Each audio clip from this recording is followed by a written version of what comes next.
জিদ্দা বোল করলো রক্তবীজ 2 মুভি ছেড়ে দিয়ে, এবং সুপারস্টার জিদ্দা কিন্তু অলরেডি ছেড়ে দিল। তো এটা আসলে ভাবতে অবাক লাগছে যে সুপারস্টার জিদ্দা যদি আজ রক্তবীজ 2 মুভিতে থাকতো তাহলে সব থেকে বেশি ভালো হতো। তো হাই ফ্রেন্ডস, আশা করি সবাই ভালো আছো। সাথে আছে আমি আরিফুল ইসলাম। তো আবার নিয়ে হাজির হলাম একটি নতুন ভিডিও নিয়ে। তো সবাই শেষ পর্যন্ত ভিডিওটি দেখবে, আর চ্যানেলে যারা নতুন হয়ে আছো চ্যানেলটি সাবস্ক্রাইব করে দিবে। দেখো, অলরেডি কিন্তু আগামীকাল কিন্তু রক্তবীজ 2 মুভির কিন্তু অ্যানাউন্সমেন্ট টিজার কিন্তু ড্রপ করা হয়েছে। তো সেখানে কিন্তু দেখতে পেয়েছি আমরা সুপারস্টার আবির চ্যাটার্জি, তিনি কিন্তু সেরাটা দিয়ে পারফরমেন্স দিয়েছে, এবং সেখানে অঙ্কুশ হাজরাকেও কিন্তু দেখতে পেয়েছি। তো সেখানে কিন্তু ভয়েসটা ওভারটা কিন্তু দারুণ লেগেছে, এবং সেখানে ভয়েস ওভার দিয়ে কিন্তু দেখতে পেয়েছি যে একটা বলছে যে তোরা মনেরকে মারতে পারবি না, তোরা একটা মনেরকে মারেছিস বলে কি হাজার মনের কিন্তু আসবে।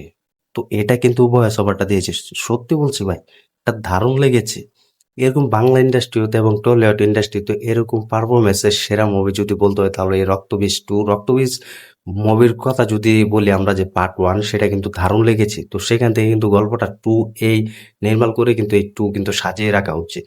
তো এই গল্প টিজারটি কিন্তু অলরেডি অ্যানাউন্সমেন্ট টিজার কিন্তু ড্রপ করা হয়েছে। তো সবাই কিন্তু দেখেছে, সবার কাছে কিন্তু সেরাটা লেগেছে যে এরকম কম বাজেটে হলে কিন্তু দ্বিগুণ ব্যবসা করবে এই রক্তবীজ 2 মুভি। তো সেখানে কিন্তু ডিরেক্টর হিসাবে কিন্তু শিবপ্রসাদ কিন্তু থাকতে চলেছেন। তো এখানে একটি বড় ব্যাপার হচ্ছে যে আবির চ্যাটার্জি তার ক্যারিয়ারে কিন্তু অন্যতম কিন্তু মুভি হতে যাচ্ছে এই রক্তবীজ 2 মুভি। কারণ আবির চ্যাটার্জি তার পারফরমেন্স যেভাবে দেখিয়েছেন, তো সেখানে কিন্তু আরো অনেকে অভিনেত্রীরাও অভিনয় করেছেন। তো আবির চ্যাটার্জির কথা যদি বলি তাহলে আবির চ্যাটার্জি এটি সেরা মুভি হতে যাচ্ছে রক্তবীজ 2 মুভি। কারণ এটাতে কিন্তু আবির চ্যাটার্জিতে কিন্তু নতুন ক্যারেক্টার হিসেবে কিন্তু দেখানো হয়েছে। তিনি যে পুলিশ অফিসার হিসেবে থাকে এবং এক করে কিন্তু ভিলেনকে ধরে এবং জেলে বন্দি করে, এবং সবাইকে কিন্তু এক পর্যায়ে কিন্তু নিয়ে আসার জন্য কিন্তু তাকে অনুমতি দেওয়া হয়, এবং সবাইকে কিন্তু তিনি যখন ধরে, তো এর থেকে কিন্তু একটা ফাইট এবং পুরো শুরু হয়। তো এটার বিষয়ে আমরা বুঝতে পেরেছি যে এটার ব্যাকগ্রাউন্ড মিউজিক এবং ব্যাকগ্রাউন্ড হিসাবে কিন্তু সব এভরিথিং কিন্তু ভালো লেগেছে। যেখানে আবির চ্যাটার্জি অভিনয় করে তার মুভি আমরা দেখতে পেয়েছি, তিনি বহুরূপ মুভি করেছেন। সেখানেও কিন্তু পুলিশ অফিসার হিসেবে কিন্তু সেরাটা দিয়েছেন। তো এই রক্তবীজ 2 মুভিতে আমার যদি মনে হয় এটা, তাহলে আমি বলব যে এটা তার সেরা অন্যতম মুভি হতে যাচ্ছে, যার তিনি আগে যেসব মুভি করেছেন সেসব মুভি থেকে এটা বেটার হবে মুভি। তো এখানে কিন্তু আবির চ্যাটার্জি কিন্তু পুলিশ অফিসার হিসেবে থাকতে চলেছে, এবং আরেকটি বিষয় হচ্ছে যে এই রক্তবীজ 2 মুভিতে কিন্তু আরো অনেকে অভিনয় করেছেন, সেটা হচ্ছে মিমি চক্রবর্তী। তো মিমি চক্রবর্তী কিন্তু আবিরের সাথে কিন্তু পুলিশ অফিসার হিসেবে কিন্তু অভিনয় করেছে, এবং মিমি চক্রবর্তীর কিন্তু একটি গানও কিন্তু রাখা হয়েছে, সেই গানও কিন্তু পুরো ডান্স হিসেবে কিন্তু থেকেছেন, আইটেম গান হিসেবে। এবং কুশানি, এই কুশানিকেও কিন্তু রাখা হয়েছে এই রক্তবীজ 2 মুভিতে। তো কুশানি কিন্তু একটি আইটেম গান হিসেবে রাখা হয়েছে, এবং পুরো ক্যারেক্টারে হচ্ছে এই কুশানির ডান্স এবং অভিনয় সেরাটা ভালোই লেগেছে আমার কাছে। এবং আরেকজন আছে, সেটা হচ্ছে নুসরাত জাহান। তো নুসরাত জাহানও কিন্তু তার অভিনয়টা কিন্তু সেরাটা দিয়েছে। তো এই সব মিলিয়ে না একটা অন্য লেভেলে কিন্তু এই মুভিটি তৈরি করতে যাচ্ছে, কারণ এই শিবপ্রসাদ একজন ভালো ডিরেক্টর। তিনি বহুরূপ মুভি দিয়ে কিন্তু পুরো দেখিয়ে দিয়েছেন, পুরো বিশ্ব কাঁপিয়ে দিয়েছেন যে বহুরূপ মুভি 20 কোটি টাকার মতো বিজনেস করে নিয়েছে।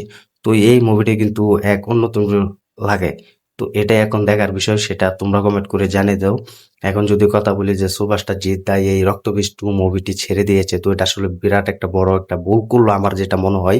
তবে সুভাষটা জিৎ দার কিন্তু চান্স দেয় বাকিতে, যে ভুল যে বললো এটা আমি বলছি কেন সেটা পরে আসি। সুভাষটা জিৎ দা যদি আজ রক্তবীজ 2 মুভি অভিনয় করতো তাহলে সেরাটা দিত। কারণ রক্তবীজ 2 মুভি কিন্তু সুভাষটা জিৎ দার কিন্তু গল্পটা ভালো লাগেনি। তিনি কিন্তু বাকিদের কিন্তু চান্স দিয়েছে যেন বাকিরা কিন্তু অভিনয় করে, এবং বাকিরাও যেন বাংলা ইন্ডাস্ট্রিতে নতুন সূচনা তৈরি করতে পারে। এটার জন্য কিন্তু রক্তবীজ 2 মুভি কিন্তু সুভাষটা জিদ্দা ছেড়ে দিয়েছে। আমার মনে হয় না ভুল করলো। যদি সুভাষটা জিদ্দা করতো তাহলে বেটার হতো, ভালো একটা বক্স অফিস আনতে পারতো, এবং দর্শকদের মনের ভিতর কিন্তু এক অন্যদনা কিন্তু শুরু হয়ে যেতে পারতো। তো এটা সুভাষটা জিদ্দা করেনি, ভুল করলেও এটা আমি বলবো ব্যক্তিগতভাবে ভুল হয়নি। এই একটু বলতে পারি যে ভুল হয়েছে, দুই সুপারস্টার জিদ্দাকে আমরা এই রক্তবীজ 2 মুভিতে পেতাম তাহলে বেটার হতো, এবং ভক্তরাও কিন্তু খুশি হতো। যাই হোক, এটা সুপারস্টার জিদ্দা করেনি। বাকি সুপারস্টাররা যারা আছে তারাও কিন্তু সুপারস্টার হওয়ার কিন্তু স্বপ্ন দেখে, এবং নতুন নতুন মুভি করার স্বপ্ন দেখে। হতে পারে সুপারস্টার জিদ্দা এটা রিজেক্ট করে দিয়েছে, বাকি সুপারস্টার যেন উপরে উঠতে পারে এবং তারাও যেন মুভি তৈরি করতে পারে। এটার জন্য কিন্তু সুপারস্টার জিদ্দা এই রক্তবীজ 2 মুভির গল্পটি রিজেক্ট করে দিয়েছে। তো এটার জন্য এখন যারা বলছে সুভাষটা জিদ্দা ভুল করেছে, আসলে ভুল করেনি। তার কাছে গল্পটা ভালো লাগলেও কিন্তু তিনি যে বাকি অভিনেত্রী এবং সুপারস্টারদেরকে যেন চান্স দিচ্ছে, এটাই হচ্ছে সব থেকে বড় ব্যাপার। তো তোমরা কমেন্ট করে জানিয়ে দাও সুপারস্টার জিদ্দা যে এটা রিজেক্ট করলো এটার কারণ কি হতে পারে? তোমার কাছে খারাপ লেগেছে কিনা বা ভালো লেগেছে কিনা কমেন্ট করে জানিয়ে দাও। রক্তবীজ 2 মুভি কিন্তু করলে করতে পারতো সুপারস্টার, কিন্তু এটা তিনি করেনি। তিনি বাকি সুপারস্টারদের কিন্তু চান্স দিয়েছেন এবং সময় দিয়েছেন। তো এটাই কিন্তু সুপারস্টার জিদ্দা। আমি আগে বলছি এখন বলছি সুপারস্টার জিদ্দা হতে গেলে দম লাগে। তো এই ছিল আজকের ভিডিও, আজকের আপডেট। ভিডিওটি ভালো লাগলে শেয়ার করে দিও। চ্যানেলে নতুন হয়ে থাকলে চ্যানেলটি সাবস্ক্রাইব করে দিও। দেখা হবে নতুন ভিডিও নিয়ে, নতুন আপডেট। ধন্যবাদ সবাইকে এতক্ষণ সাথে থাকার জন্য।